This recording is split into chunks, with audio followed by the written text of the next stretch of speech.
for tuning in. This is Optibotimus coming with another video review. And today we're going to be taking a look at the new Jurassic World Growling action Velociraptor Delta, Echo, and Charlie. The last members of the Raptor squad are finally here, and I know myself as well as a lot of collectors were really wondering if we would ever get these. Jurassic World figures have really seemed to be kind of hit or miss in a lot of various stores, whether that's the store's fault or Hasbro's fault, who knows. Now I'm doing all three of these in one video just to kind of get them done, and honestly it's going to be pretty easy because as you can see, here's Blue. I reviewed this a while ago. It is the same mold as Echo, and then Delta and Charlie are also the same mold. So basically we got 4 different figures, only 2 molds, but they're all repainted. And honestly the paints aren't all that accurate to how the different dinosaurs looked in the movie, but you know, these are kids' toys, so they're painted differently to kind of appeal to kids. But they are that slash and growling thing, so you have this action going and you can hear the sound. You got the little slash thing right here that lights up that you can see, and then you have this guy that actually has an opening mouth gimmick, and then you got that as well. And then again, Charlie is the same mold, so we'll get into all that here in a little bit. It does include the batteries. You come around here to the back of the package and you got a little sentence that says Velociraptor Echo, a ferocious fight for survival. Do they all say that?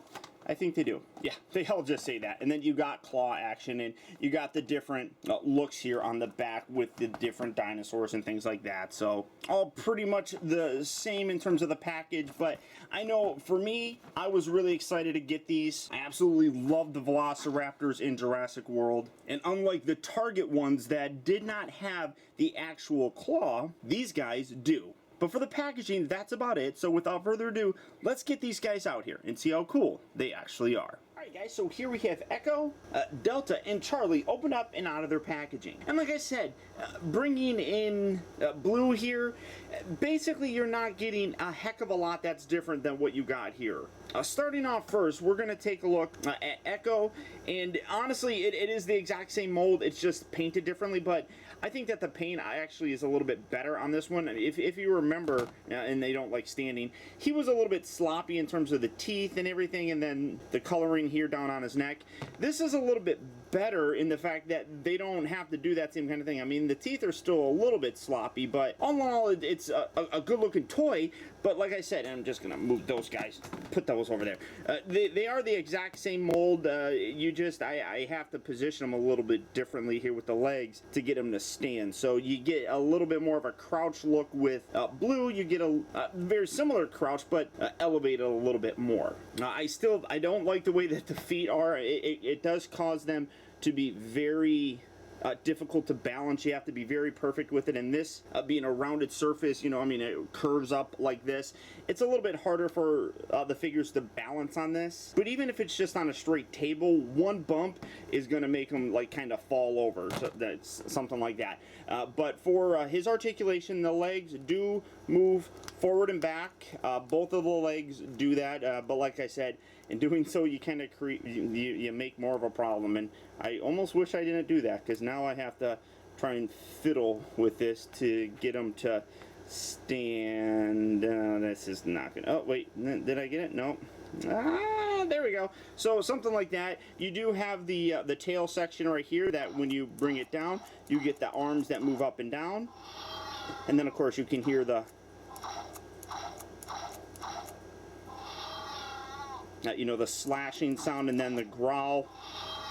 And then this section right here, you push this and you get another scream, and you can see that it's a slashed kind of look. So it is all the same sound. So there you have. Now as for Delta and Charlie here, you can see that these ones are also the same mold. I just hit the button on there.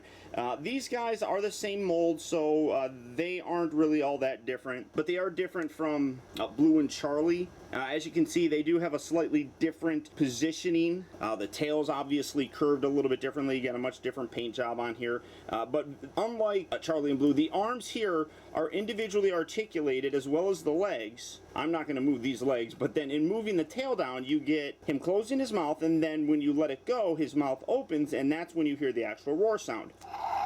So which is kind of cool. I dig that. And then again, here you got the slash look with like a bone there, and then it lights up, and it's the exact same sound. I wonder if it's the sounds actually sound a little different.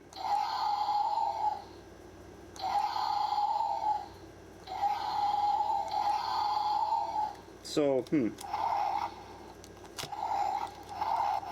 nah, the sounds sound the same. It just kind of tricked me a little bit. But, I mean, they are the exact same figure. You just got a different paint job with them. So, trying to balance him again, bring him back. Oh, don't knock into him.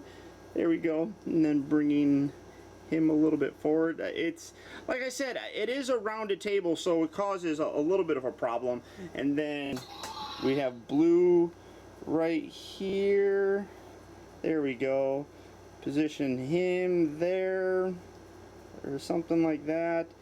So there you have the Raptor squad, I guess, made up of Echo, Charlie, Blue, and Delta. They're good figures. I like them. I think that they scale very nicely with, you know, that larger size I-Rex as well as the T-Rex. But as you can see, they are not fun to pose. So I don't actually know how a collector would do this. Maybe putting some of those little sticky, like tacky little things on their feet. That might keep them positioned a little bit better. So while I do really like these, there are some definite downfalls on them. I think as a collector, people would complain because the colors aren't very accurate, and they also can't stand. But I think as toys for kids, kids are going to love these. Just don't expect them to stay standing for too long. But I have seen a couple of these different Raptors in retail places such as Toys R Us. So if you are looking for them, good luck and happy hunting. Or as always, they are available at Big Bad Toy Store. So all you have to do is click on the link down in the video description. You'll go to BBTS where you can check out availability on these guys, as well as the rest of their Jurassic Park line. But beyond that, guys, that's about it. So once again, I want to thank you for tuning in. This has been Optibotimus, and until next time, I'll talk to you later.